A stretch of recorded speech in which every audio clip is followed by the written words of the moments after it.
Welcome back to another installment of Angle on Producer's Summer Camp Series. Each week, we are re-releasing an episode of our show that speaks to the question of what makes an exceptional producer.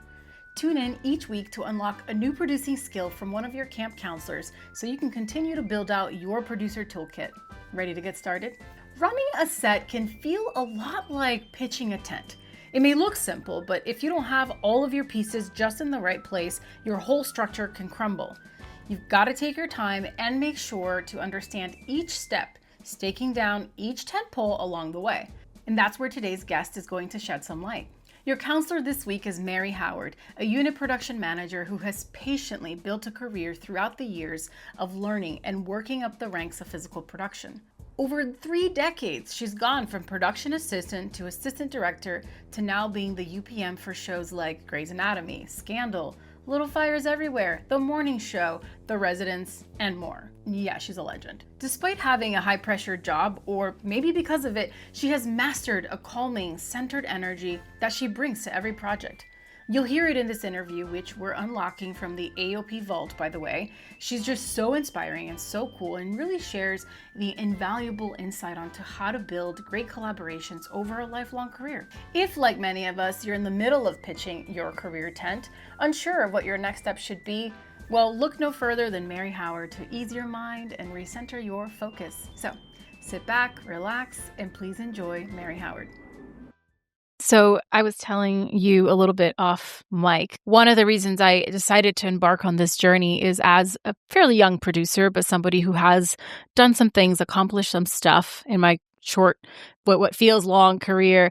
I'm at a place where a lot of younger people are coming to me, asking me for advice, asking me for input, asking me for mentorship. And very similar to you, I believe in paying it forward. And one of the things I realized is, well, even I, at my level, don't have a ton of time to sit and meet and have everybody pick my brain over coffee. So how can I create a place where I can still be helping others understand a little bit more about this business and what we do as producers, and then be able to share it sort of infinitely with people? And that's how the show came to be. This idea of, can I have these conversations, record these conversations with the fascinating, predominantly women, but, people who have chosen this career path to understand why, why you've chosen this and what it means to be you in your shoes. It's you as Merri and the career that you've had. And so if you're listening and you want to be in this business and you think that maybe the only career paths that exist are the obvious ones, like being an actor or writer or director, you may have the skills that speak to this profession, specifically to producing. Someone could hear your story and go, I want to try to mirror that trajectory as much as I can, because one day I want to be where Merri is. And so that's my goal with the show. And hopefully I'm, one episode at a time getting there. So, right.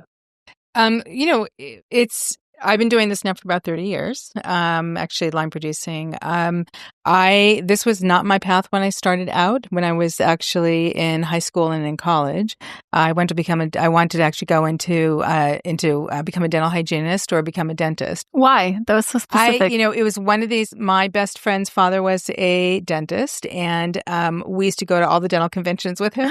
And we both decided, we both went to college together. We both decided, let's maybe become dental hygienists, because it gives us a quality of life. It gives us a chance to be able to go ahead and to, have a balance of work and home. And as I progressed and we were going, so we both went away to college. And wait, so how old were you at this point when you were 18? So even at 18, you were like, balance of life, quality of life is important. Yes, amazing. That was, and I've been, as I worked from basically 13 years old all the way, I just did a lot of babysitting and things like that. So I've always had it in my, in my blood that you obviously have to work hard to be able to get what you want to do and succeed. And as I was in my second year of school, we went to UCSB. My cousin called me up and he was doing commercials and public service announcements, and he had a small production company. And during high school, actually, I had I had worked for him, and I had worked for him during the summers, and I worked for him during all of our breaks. And so I was working as a production assistant at that time. And he called me up and said, I'm doing a feature, and would you like to leave school for a little while and come work with us? And I said, what a great opportunity. So I called my parents and said, I'd like to do it. I'd like to take off school for a year. What did they say? They were fine with it, actually, because it was an opportunity they probably never get again. And it was a big film for Universal. And so I left and I did it. And then I decided I didn't want to work in people's mouths anymore. And I also decided, because I'm a germophobic, that what is crazy, that is crazy. It's crazy. So wait, but you were already a germophobic. I wasn't a germophobic, but now you became one. I became one. And so I'm like, why would I? So I got hooked. I mean, really, it's like working on the film, meeting all the people. And I worked as a production assistant. Yeah. And, set or office? On set. I was actually his assistant to the producers. And it bit me. And it was just like, this is so exciting. There's so much opportunity. And what kind of a path do I want to take? So I left UCSB and then did all my work did my night work out at Northridge and worked for him during the day. We then went on to I went back to his company and worked in his company. And I, at the time then, was 21 years old, and the Directors Guild they had an open enrollment where you could actually apply. And if you had 90 days working as either a first AD, second AD, good or old production days. In the good old days. Yeah. So we applied because we had all of it through my cousin's production company. And I didn't even know at the time what that meant for me. Yeah. Right? And I was incredibly young. And my mentor who was working with me said, get all your paperwork together, put it all in. This can change your world. And it was interesting because I didn't know anybody in the business, right? So I had no connections. So the only connections I had was really in the commercial world, even though now I was going to be working with my cousin in the television world because he did his movie and then he got, more work at Paramount, at television at Paramount. So fast forward, he got a television pilot for Paramount Studios and it was called Key Tortuga. And again, I worked with him and we finished doing that job and I worked I worked for him again as an assistant. The people at Paramount said to me, why don't you come? We'd love to have you come and work for us. So I became a production coordinator and I said, I'm going to do that route so that I can then meet people and then continue to obviously, get my name out there. But the goal was for me, obviously, to get into the DGA assistant directing world. So I was very fortunate. I had some wonderful people who worked with us at Paramount. At that time, it was Marvin Miller and Bob Rosenbaum. There was a group of folks and they were my mentors. And they watched out for me and they said, what do you want to do? And so they helped me get to where I started. The path, I think that's so important that so many people don't do is, you have to really sort of decide what is your direction that you want to take. And as somebody who's 19, 20, 21, 22, 23 coming out of college, you don't really know. It's basically about getting your foot in the door, right? Go ahead, open your eyes, see it all. So, you can work in as a set PA, you can work in the production office, you can work as a writer's assistant. What is your journey? And I truly believe what I'm finding now is that most young folks are wanting to go into the writer's world, right?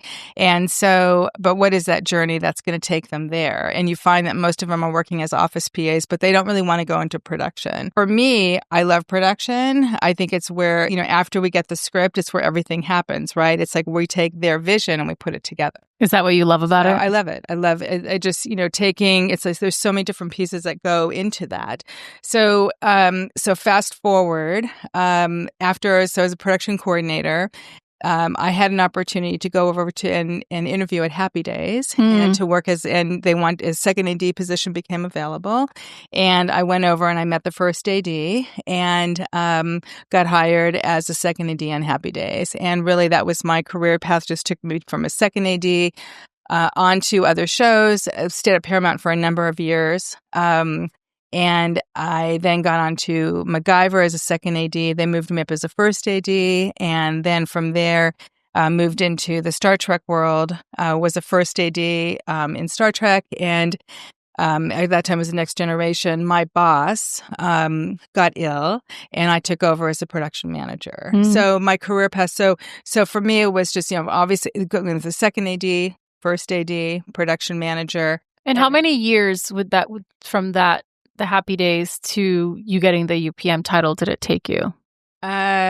8 years, I think. Yeah, I think that's it's about 8. average. And I did it slowly because for me, I wanted to learn it all, right?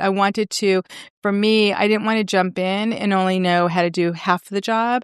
I wanted to be able to, when I got there, I wanted to have so much knowledge so that I was really good and I want to be successful in what I did. Yeah. So, and that's where I feel what happens right now is that everybody wants to, not get the coffee, not go ahead and everybody has to pay their dues. Mm-hmm. And in paying your dues, it's about learning. That's what's so important to me. It's like you will get there, but I've had a lot of assistants that I've actually mentored, and a lot of them are doing incredibly. Like now they're line producing and executive producing and they're writing on shows, and so they have taken their path, but it's slow and easy because you'll get there, and you don't want to be the person who goes in and basically gets the job in a year and a half, but doesn't have the knowledge. Right. So, and everybody wants it now. When I see in the next generation under me, everybody wants it. There's an immediacy. Why do you think that is? It's social media. It's the new world. I think, right? And so I tell people, I like it.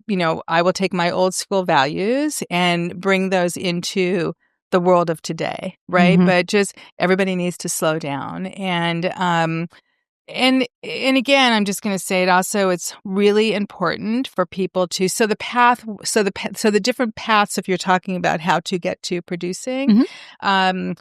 So my path was obviously through the Directors Guild and production managing. And having the knowledge of working on the set. So being on the set and seeing what every craft does and what it takes to go ahead and go from taking a script, right, writing the script, to go ahead and breaking down the script, to prepping the script, taking it to the stage, going into the post-production phase. That knowledge is, it's invaluable. Right? Mm-hmm. And always in demand. Mm-hmm. And so, you have to find your mentors, right? Mm-hmm. And I was very, very lucky that along the way, I had mentors that mentored me at every single path. Mm-hmm. And always asked the questions, always kept your eyes open, always kept your ears open so that I would hear everything that was going on, so that I was constantly questioning and putting the questions, the answers to use. For it to be a great line producer, whether you're independent, whether you're in television, whether like you're now in features, whether you're in commercials, mm-hmm. Whether you're in webisodes, right? So it's a whole knowledge of what everybody does, because there's not just one piece of the pie, right? There's and respect what everybody does, mm-hmm. and respect that everybody has a piece of that that's going to make the show successful. Yeah. Did you deliberately decide to stick in television, or was that happenstance? It was happenstance. I wanted to stay in town. I didn't want to travel. I did a couple of shows that I traveled out of town, and I didn't like it. My family's here, and I didn't like living in a hotel. I wanted to be here. And so I've been very fortunate where I've been able to, so television has allowed me to go ahead and to stay in Los Angeles. Other people love going out of town. For me, it was really, I like coming home at night. I like, being in my own bed. And I like being home so I can have my weekends and see my family and see my friends. And that's a huge part of the value for me. I deliberately, as my path went along, it's like I'm not taking a show out of town. Yeah. And I've been able to do it. So talk about that for a little bit, because you mentioned you've been in this business for 30 years and you managed to have a family, right? 30 plus, and you have a daughter. How old is your daughter? She just turned 21. Wow. Okay. Congrats. But as a younger woman, I'm curious how that balance was for you to sustain 30 plus years of a career working in physical production for what sounds like a good part of it, most of it, which is very demanding of your time. You're working these crazy hours, and also having a husband and having a daughter that you're raising. How was that time for you? I practice what I preach. And for me, it was really important that whatever I did and whatever I felt, whatever as doing with family, that everybody else could do the same thing. So I set up in my world, whether I was first ADing, whether I was production managing, and really producing now, so that everybody male or female, right? If they had something that they needed to do with their family, you leave and you go, and somebody's going to cover you, and then you'll come back. As long as your job gets done, even in the middle of the day, if you have to leave for a couple of hours to see your son or your daughter who's performing in a play, or, doing that you have to go do that because there's only one time that you're going to be able to see it, do that. All my interviews, I went in, and so for me, it was like my husband is Merrill's job.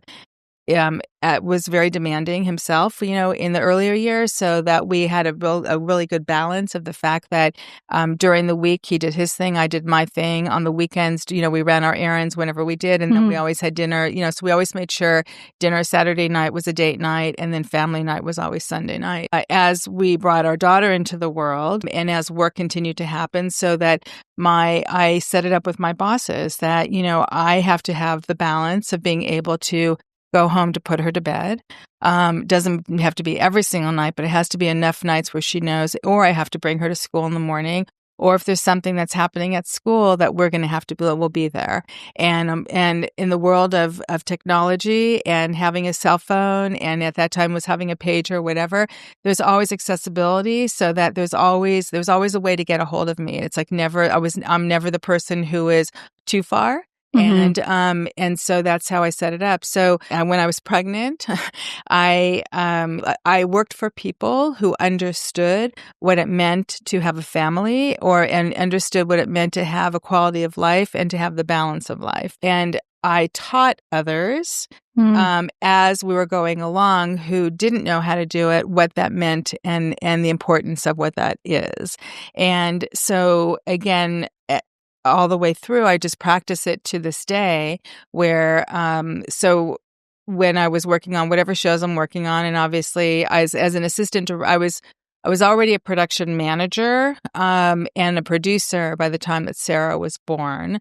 Up until those years, I mean, even now when I have first ADs who are moms or first ADs who are dads, if you have something that you need to go to, we can always have another AD cover for you. And so it's about how do you set the system up and make sure that whatever I'm doing, because I've said this to one of our first yesterday, like I do it, if I'm going to leave and I'm going to go do this, and it's not just about me, it's about you too, that you need to go see your daughter, put your daughter to bed. When I was working in the Star Trek world and Sarah was born, we had somebody who helped us, and then during the day Sarah X amount of days per week, she would actually come to the lot, and so that during my lunch hour or whatever, I would just have them. They would hang out.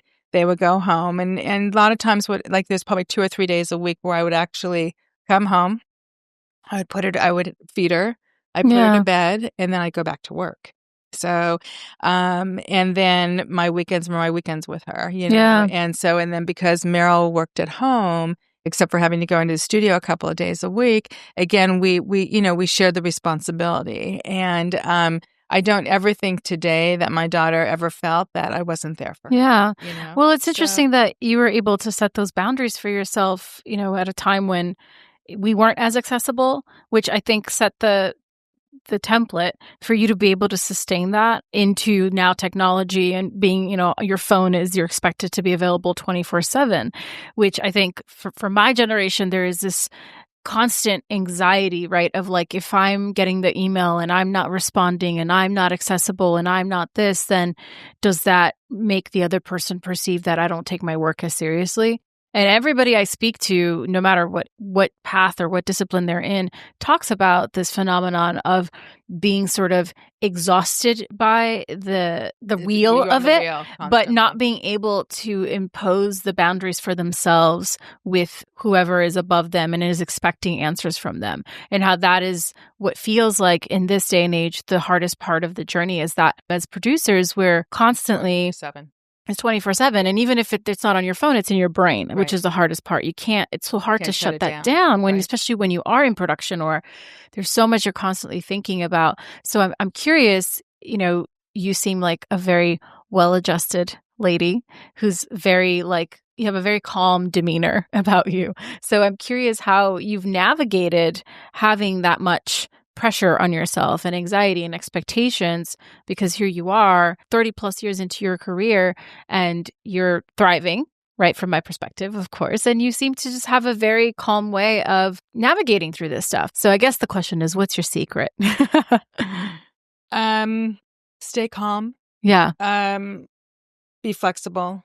Have answers, right? Mhm. There's never one way of doing it. And I think it's about what is the environment that you're working in Mhm. and what is the tone that you want to set and what do you want people to react to and respond to and how are you going to get people to respond and react to you? If you're in a frenetic, frenzied state, that's all everybody's going to see. And they're all going to see that the way that the show's run is through chaos, right? Right. So for me, when I walk into the room, you take the temperature of the room. I've been very, very blessed. And I'm in a situation where I'm working on some very high profile shows right now or have just finished and working in having great bosses. And it's a partnership. And I Mhm. think that's like the first thing is setting up the partnership. And it's not about, again, the one person. It's about everybody and collaborating together. Yeah. And I just had actually one of my bosses just said to me, when you walk in the room, I just go, because Mm. there's a calmness that you bring. And I said, because you don't need, and as chaotic as our world is, and under the time restraints that we have, under the budgetary issues that are every single day that we fight up against, if you stay calm and you have a plan and you have to navigate through that plan, a plan A, a plan B, and a plan C.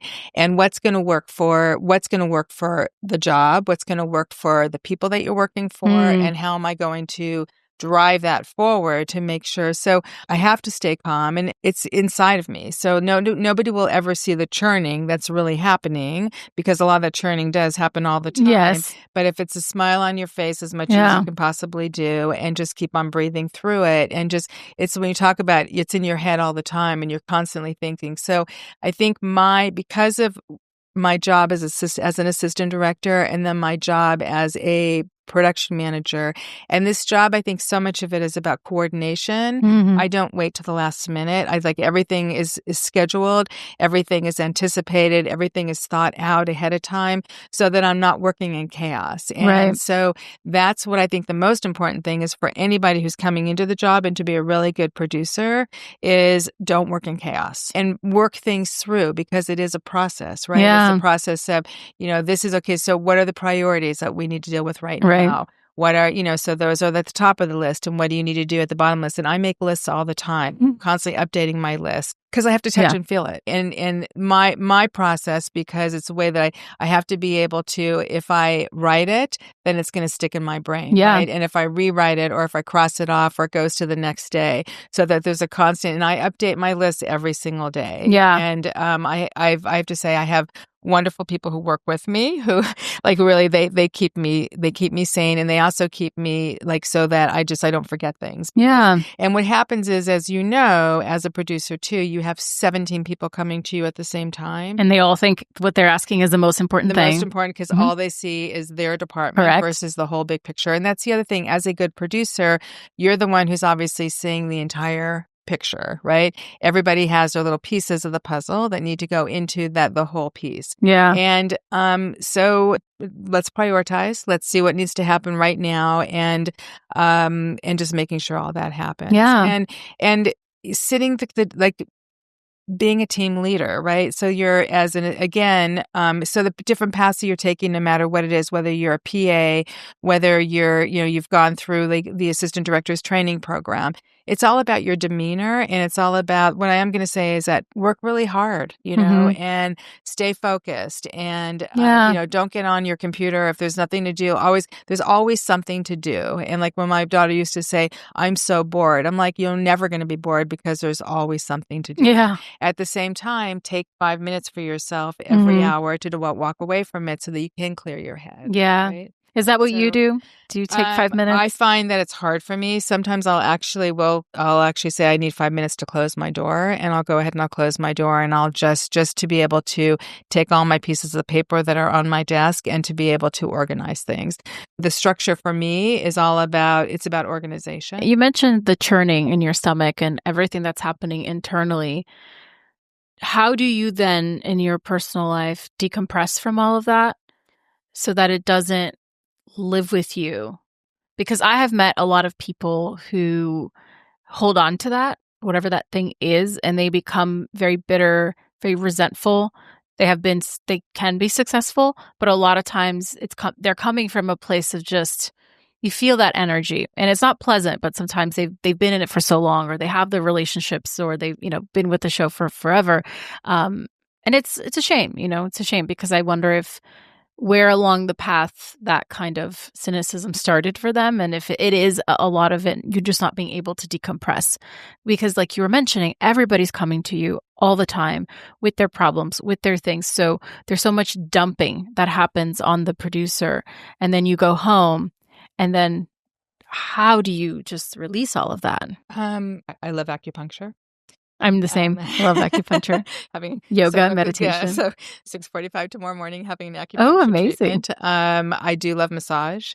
And I'll find sometimes I just like to sit on my couch. I call my girlfriends. I have, I have 3 very best friends, and I have one best friend in particular who also works in a very high profile position. And so that we will actually bounce off ideas on each other. Mm-hmm. And I also just like to be with my family. So, it's like, I like coming home and just hanging out with my husband when my daughter's at college, or, calling my daughter and having the conversation. I love going out with my friends. Like last night, I came home and we just had friends over and we sat, and just we ate. And so there has to be so you have to walk away from it at some point in time, even if it's for the half hour or it's the hour or 2 hours. I have found in the last few jobs that I've had, they've almost been 7 days a week. And I've now trying to teach myself that, okay, like you need the morning for a half hour to go ahead and whether it's taking a walk or, whether it's getting on the elliptical or whatever that is, or seeing at the end of the day, seeing a friend or going to see my mom or what have you. So that's, again, you talk about the work balance of what that is. I find that when our daughter's at school, it's so much easier for me than to just dive in, and I can spend, like tomorrow, it's like I have so much to do that I'm going to be spending, like I told my husband, I have probably 7 hours worth of work to do. And tomorrow's Sunday for the listeners. Sunday, but in order for me to have, and I find for me, it's actually easier sometimes to bring my work home with me and to have, because you can focus and quiet time. Yes, because people are not interrupting you with a new task every time. I always think of it like you're juggling all of these tasks, like, those games where you're like cooking a thing, right? And you have like a bunch of little items, and this is like at 17% and that's at 32%, and you can never finish one of the tasks because someone's always coming in and giving you a new task. That was so great yesterday. I got to my office early. I got there by 8:00, and literally by 10:00, I was so excited that I had finished 3 things. And I'm like, I literally yelled out to my sister, I'm like, I just got 3 things done. Like I closed the deals because there's so many people interrupting all the time. Yeah. But at the same time, so again, it's like, is this really important or can you wait 10 minutes? But everybody feels that to them, it's always very important. Exactly. Yeah. And time is money, right? And so usually if they're coming in, it's about like, it's time sensitive situations that need to be dealt with. And it's not only about the show, but it's about personalities. It's about hiring.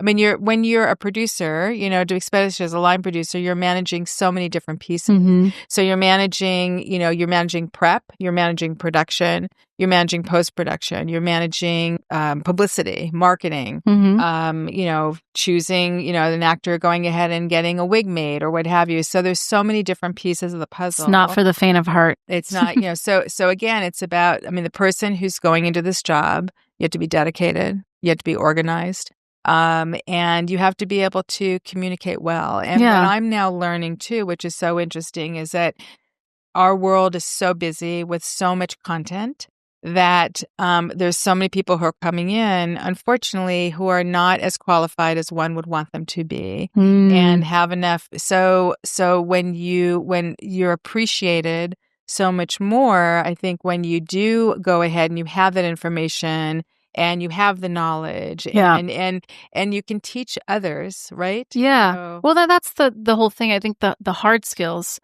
are teachable. The thing you can learn, you can keep the repetition, learning through osmosis. Like this producer does this thing this way, this other producer does this thing this other way. And as you're coming up in your journey, you find what works for you. And it's a little bit of column A, a little bit of column B, and that's what makes you intrinsically you.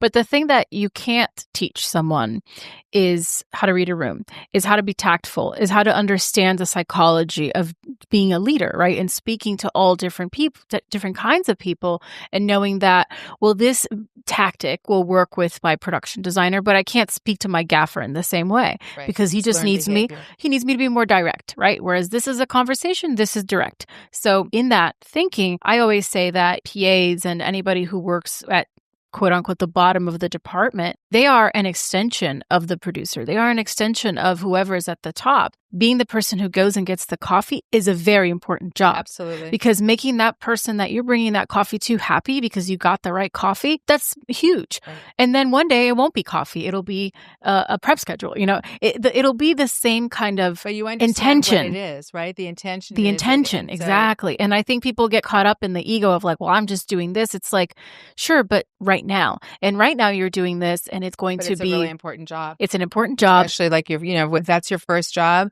What a great opportunity because you're going to learn. You're going to be able to communicate with people. You're going to, and then you're starting a task. You're finishing a task. Exactly. And honestly, feedback on that task. The way that someone treats that task says so much about who they are, right, and where they're going. You know, I just had an experience with a PA who we sent out for a coffee run, and one of the there was a soy latte, which is not that crazy, that was on the order, and the coffee shop didn't have any soy milk, and he didn't decide to text me or my coordinator to let us know. He just got a black coffee.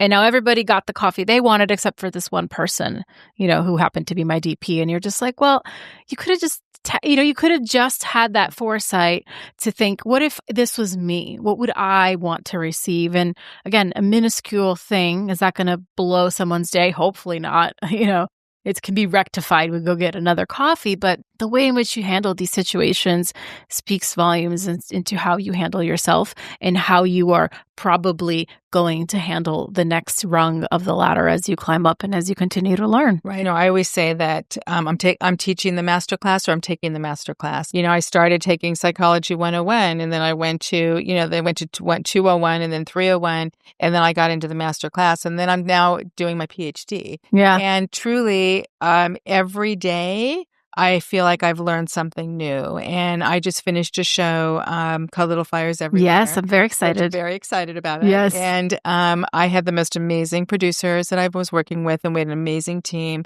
And I just actually had dinner with one of the producers, and I said, every day we learn something from one another, right? And which is the best. It was amazing. Yeah. And so that's what I try to teach others, is that walk away every single day. And here's the other part about it, is that we're all going to make mistakes, right? And this is a huge thing for me, is that, every day something is going to happen. And on this particular show, we're like putting out little fires everywhere every day. Every day. I love it. 7 days a week. It was amazing. But it didn't matter if it was like, if somebody made a mistake, just own it, right?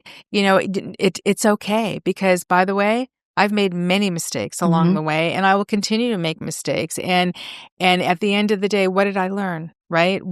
I take the good with the bad. Yeah. And sometimes, I'm so sorry. It's my fault. I made the mistake, and own it. And I try to teach that too. I teach it to my daughter. It's like, you don't have to make excuses. You don't have to cover it up. Covering it up is worse. Right? Just own it, and then you'll get an incredible response from people. Right. Well, and you don't arrive knowing everything. And even I would say someone at your level, I could look at you and go, she must know all these things. There's new challenges every day. Every day. No matter how many times you've done it, how many times even if you've had the same fire to put out, you're using different tools to put out the fire every time. I just did, my show was all about fire, right? And literally, there was so much that I didn't know. How do we go ahead? And if we want to go ahead and we want to burn elements, what does that mean? So, what do we need a fire stage? Do we need to go ahead and do you have to treat do you have to treat every single one of the elements a different way? All of that was brand new information for me because I had never done it before. How exhilarating, though, it was to fantastic. Live and have a career where you're constantly being challenged, constantly to grow as a person, as a professional within the team. I find it very rewarding. Right. Well, I think, and also I talk to my daughter and her friends all the time about this, is that the job of today is not going to be the job of tomorrow. Literally, what you're learning now or what is happening with right now, in 3 or 4 or 5 more years, that is going to change and adjust, right? Yeah. It's almost like we laugh about, that like when, I grew up with records, and then I grew up with CDs and 8-tracks and then, and DVDs, and then all of a sudden everything is now streaming. And so things, they change and adjust. And what you have to do is you have to continue to grow and get the knowledge as we grow and things change so that you can change with the times. And I think that's why for myself and for the team that I work with, that we've been very successful that way, because I take my old school, my learned behavior, and I take that with how do I put that learned behavior into today's society, right? Into today's world. And we always say, like, we did it, like, jumping through the snow and walking 10 miles or what have you. We laugh about it. But when I was an AD, it was myself and literally like 1 PA and maybe a second AD. Now it's, 3 second ADs, and there's 5 PAs and 10 PAs. And I'm constantly, and it's a different world. Shows are much bigger than they were. It's, the different needs of what a show is. And I think that's, as you go into a new show, and the show that I'm learning now, like what does this show need to be successful, to stay on the budget that we are given, right?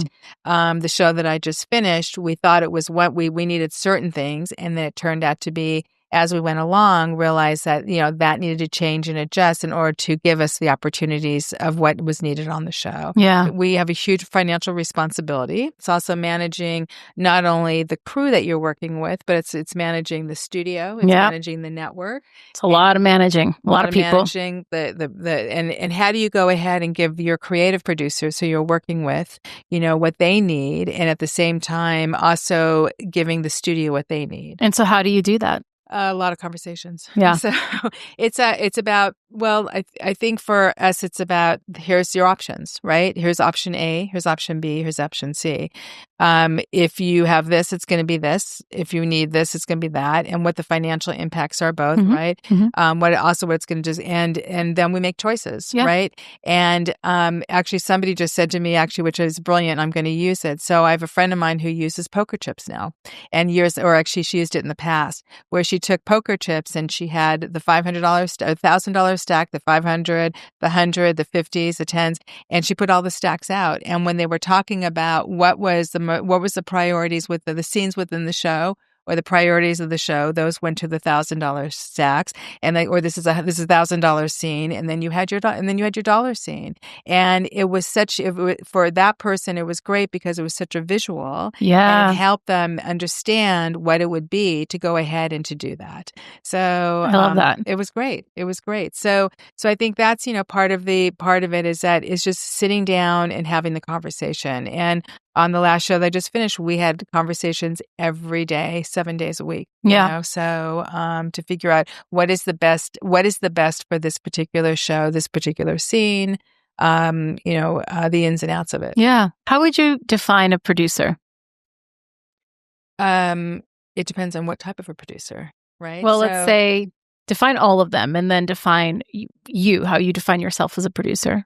Define myself in the job title? Or just, the kind of producing you're doing nowadays. As a line producer, I think that there's 2 different types of producers. There's a line producer or co-executive producer or executive producer, depending on what your title is, but with them being the line producer. In television. In television. You can be the creative. You could be the creative producer who deals with the money, right? Or you could just be the money producer. I find that to be successful, you have to have the creative information and be able to rather than just be the money person. And I think that's the other part about it is depending on how you decide that you come up and from, starting whether it's a production assistant and whether it's a first AD or second AD or production manager, that sometimes those folks only have the nuts and bolts rather than the creative, aspects. So I think it's very important as a producer to understand what creatively the needs are of a showrunner, the writing of the show, the person who's producing the show is the executive producer, so that we're giving them their vision, not only from a financial impact, but also from a creative situation. So when I go ahead and I'm dealing with a room of writers or producers, and we're talking about the scenes that are, these are the $100 scenes, these are the $50 scenes, that what do you want to see? And this is like, I can give you this for this and that for that. So, and it's a balance for us as a line producer, because you want to be able to have the relationship, right? You want the trust of the producers that you're doing the show for, that you're on their side, and that that the show, you have to put your heart and soul into it, right? And that you're giving them visually what they need. And at the end of the day, and versus the studio, who's, sometimes it's like, well, you can't give them that because it's, you can only give them that. And so again, it's a flexibility of, okay, so this is our pot of money. How do we want to spend it? Right. Right. And having those conversations. Yeah. Yeah. And so do you find that there are any misconceptions people often have about line producers as a whole, but line producers specifically? I think that I again am very blessed and fortunate that I have great relationships with so many, and it's about how you present yourself. Right. And I think that there are a lot of probably perceptions of that they're only about the money versus about the creative. I think that's probably one of the biggest. Yeah, I would say so. And all the conversations I've had, pretty much, no matter what discipline a producer's in, I've interviewed head of studios, or not head of studios, head of physical production departments at studios and indie film producers, and that's 90% of the time they answer that the misconception that most people have is that a producer or a line producer just cares about the money, or they're just about the money, or that they have the money, or they keep all the money, but it's always related to money. Right. Because they always want to come in under, which is like, and for us, it's always about, this is the pot that they gave you. Spend all that money. Don't spend it, don't go over. Right. And if you are going over, obviously there's a reason why you're going, are the reasons why you're going over, and for approvals, et cetera. So that we're making sure that we're spending the money properly. Yeah. So, and I also think that, the difference for myself as a line producer is, and I say that we're very, like, my team is very hands-on. Mm-hmm. And the person who I've been working with Brad Jacobian's the production manager who I've been working with now we were both assistant directors together. Wow. When I moved up as a production manager, Brad continued as for AD, and when I moved up as a producer, he moved up as a production manager, and so he co-produces. And so we literally have a shorthand with our entire team of our production coordinator, our production supervisor. So we speak a language that enables us to go ahead, and no matter where we go, this is our system, right? Yeah. And I think there's a responsibility that comes along with that as a production manager and as a producer, so that we're helping others, you know what I mean? So that we're bringing everybody into our world. And if that makes sense. Yeah. So makes sense. Yeah. How much would you say that producing defines you, or has defined you? Like this professional identity of producer, does that define you in any way? I stay pretty low key. Yeah. Really, I think for me, it's only defining in that, do I feel proud every day that I've been able to help the production and help the people, right? I think that it's my job. Like, I don't look at it any other way, but you've hired me to do a job, and I'm doing the job that you've hired me to do, right? And I take that very, very seriously. And I have to deliver what that is. But as a human being, I'm proud of what I've accomplished, but I also am proud that I try to keep the balance. Like, I don't need to talk about what I do and what I've accomplished. It doesn't define who I am as a person. As a person. Yeah. So I love that. So if it all went away tomorrow, the producing, it would just be, that was a thing I did, and I did the best I could. And I loved it. But I do love it. And yeah. And I I in my years past, I would take a little bit of time off. Right now, I don't, because I've been offered like amazing projects that I just can't walk away from, and I'm moving from the network world into the streaming world. And it's just been amazing, for me and for the team who I work with, So how has that transition been since you started in very traditional television back in the 80s, and now you've been working really closely with Shondaland and you're working with the streamers? What's that been like for you? I think traditionally, it was easier, because you would walk in and you had X amount of episodes to do. You had X amount of money. You knew when you were going to start and when you were going to finish. If you were really lucky, you would have a second season and a third season and a fourth season. So I knew what my schedule was going to be. As I move into the streaming world, I think it's harder because you only have a finite period of time to do it, right? So literally, so what we used to have to do, and like if we did season 1 of a show, and then we went to season 7, all your permanent sets were up, right? All you were worrying about, you had all your costumes, you had most of your cast. You might be adding another cast member or 2 or 3, or you might be building 1 more set or 2 more sets. When you're going into this new world, all your sets, you're starting from scratch again, and you're building a world in a much shorter, for 8 episodes, right? Not 13 episodes or not 22 episodes. So the pace is a lot faster. It's a lot, we're time challenged all the time. Yeah. Everything has grown to times 2 of what our needs were, everything just seems to be bigger. But do you think it's necessary?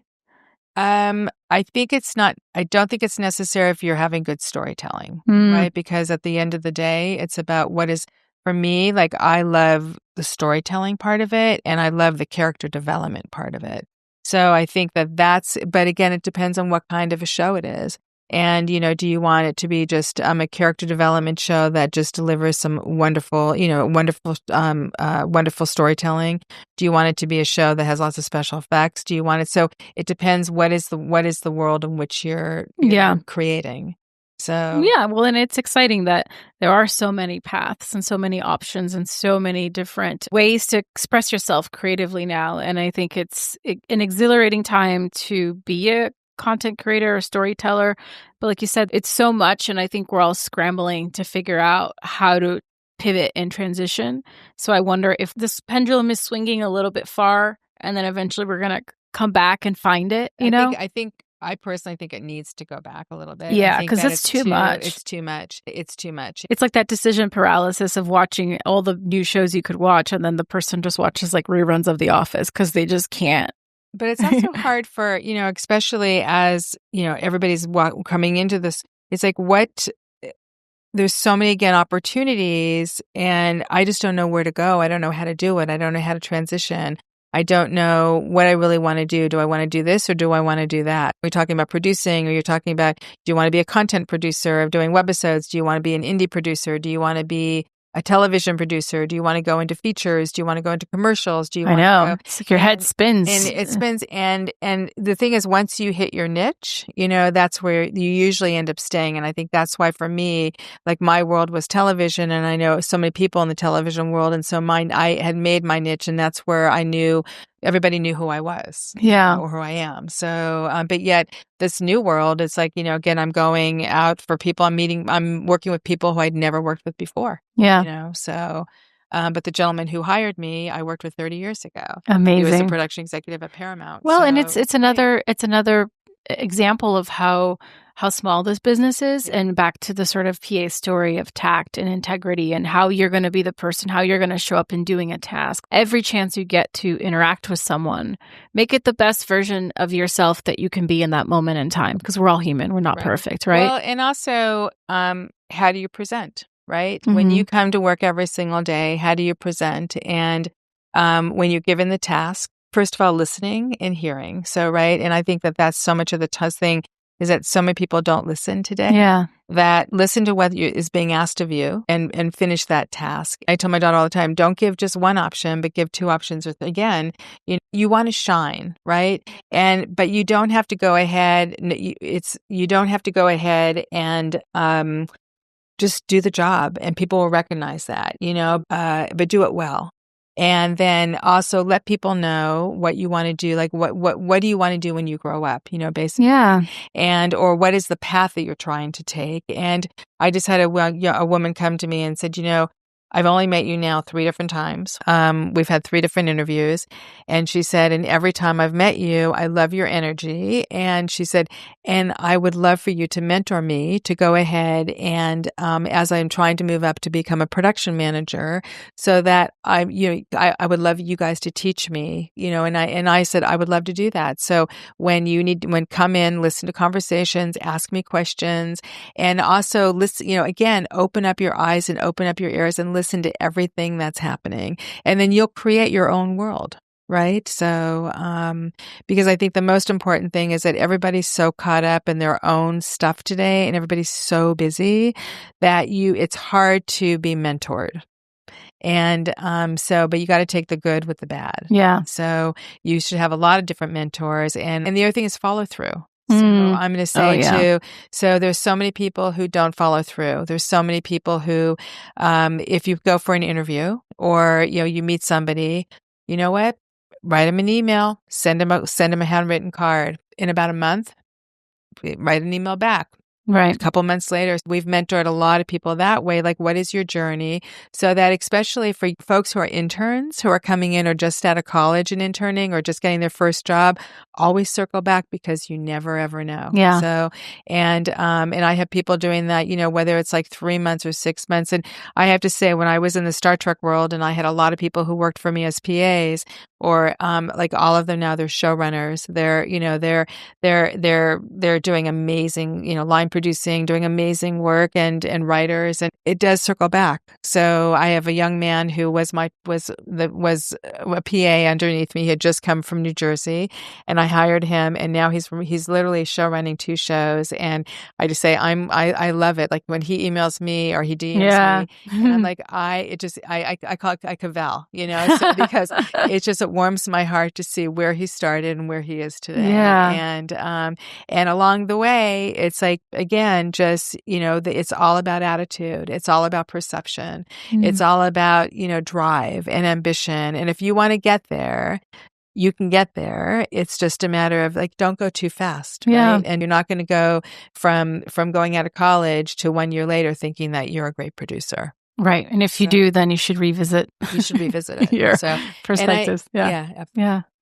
Well, before I let you go, I'm curious how your suggestion and advice, but how when you have been confronted in your career with challenges, in the middle of transitioning, maybe from one tier to another, how have you gotten through those moments where maybe things didn't feel like they were clicking or they weren't going right, or maybe you had moments where you felt like, maybe I should leave this business. This isn't really for me. If you've had those experiences, how have you gotten through them? What kept you going? What kept you pushing through? Getting advice from others, I guess, would be the best. My personality, I do have a type A personality.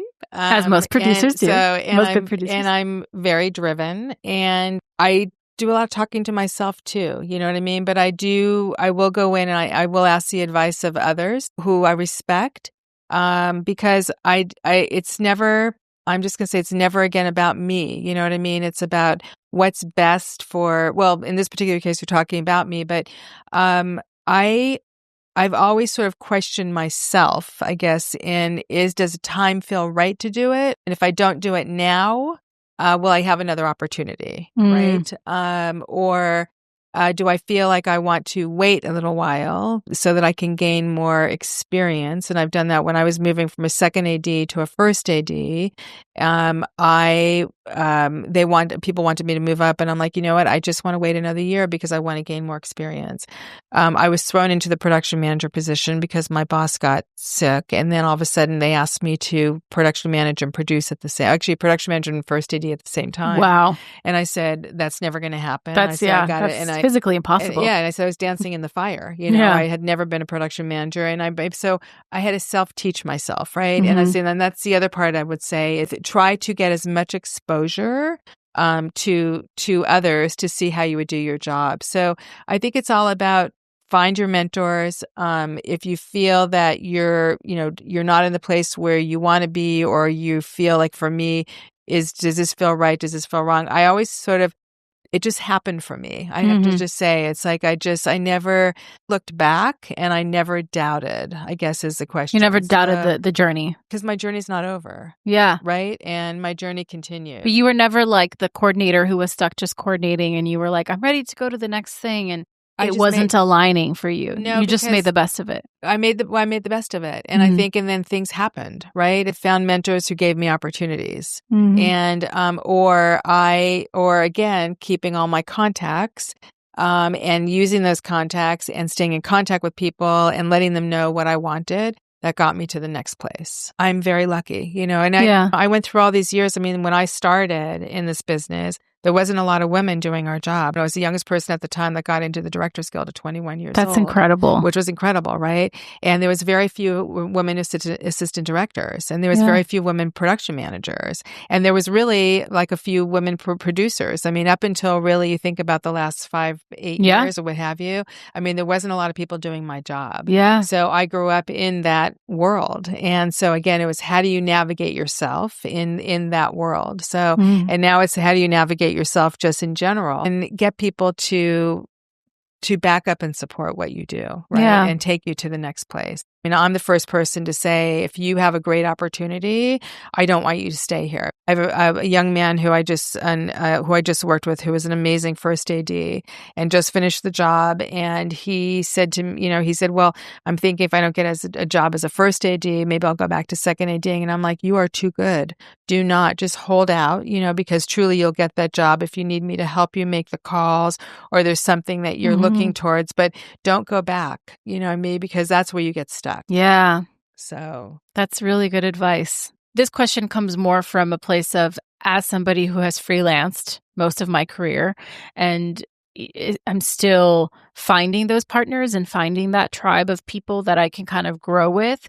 In those moments of transition, there has been doubt and insecurity and challenges, and how do you stay above ground when it seems like no one's calling you for a job, and then you start to question, and women especially have the imposter syndrome of like, well, maybe I'm terrible at this. Like, you start doubting all of these things that the moment you get the job, it clicks in and you're like, no, this is where I'm supposed to be. But in that time, as I've gotten older, I've gotten a little better of sort of not going to stir crazy with negative thoughts of, will I ever work again? And what does this mean? And why isn't anyone hiring me? And it sometimes could just take a while, I think, I think it does. It's interesting. I again have been fortunate where I've been able to go from show to show, but there was a time where, it was right after Scandal and the first year, and we thought we were going to get 13 episodes, and we only got 6 or 7, I think it was. Which is crazy, considering, right? It was crazy. Where the show has and gone. So ABC wanted to keep me on, and so they put me out. So I literally went. So there was that period where obviously I was waiting to figure if the show was being picked up, and they sent me out. I had 10 interviews. Didn't get any of the jobs. Wow. And I couldn't understand. Like, I'm like, I've been doing this longer than everybody else. It's like, why aren't I getting the job? And so I doubt. That was probably the first time that I actually doubted who I, like why aren't I getting that job? And then I finally got to the place where there's things happen for a reason, and there's a reason why I'm not getting these jobs, or like, is it something that I'm putting out there, or there, people are feeling I was too qualified for what it was, or they were concerned about the fact that, I was possibly going to be going back to scan. So you never ever, and you don't know. It's like, it's like an actor who goes in, and, there's 2 brilliant actors who have who they're deciding between, and maybe one has, because they're working against another actor, so one maybe has blonde hair and one has the dark hair, and you go with the one who has the dark hair because so you never ever know the reasons why. So you just have to keep on plugging along, right? I think that's the no matter how hard it is, you got to pick yourself up and make a call every day, or try to make another connection, or go out and meet somebody, and again, trying to find those couple people who are going to mentor you. Yeah. So. I think it takes a fighter spirit. It really takes a certain kind of human who like I said, either thrives even in the face of like all of the despair and anxiety that can come of it, but like that you really, for the most part, it's like a big puzzle that you never figure out. It really is like how to all unfolds, how to all put it together, how to make sense of it. And like you said, you just have to keep pushing forward. Yeah. And you have to really want it, and you have to really love it, I guess, right? And there was other conversations that were happening with a couple of the people I was with the other day, and we all of us said, it's because we love what we do. And we work in a crazy business, right? And I think it also, because we are all freelance, right? And so you have to have that personality to, can I get along in this? And if I do have those hard times, or those couple of months, or those 3 or 4 months, or those 5 months, can I do something else that's going to keep me afloat during that time? Yeah. So, and it's a crazy world. It is a crazy world, crazy business, but thank you so much. Thank you for the so time. much. I really appreciate it. No, I love this. This is great. Thank you for having me on. Of course. Opportunities. Of course. And thank you to everybody listening. Yay!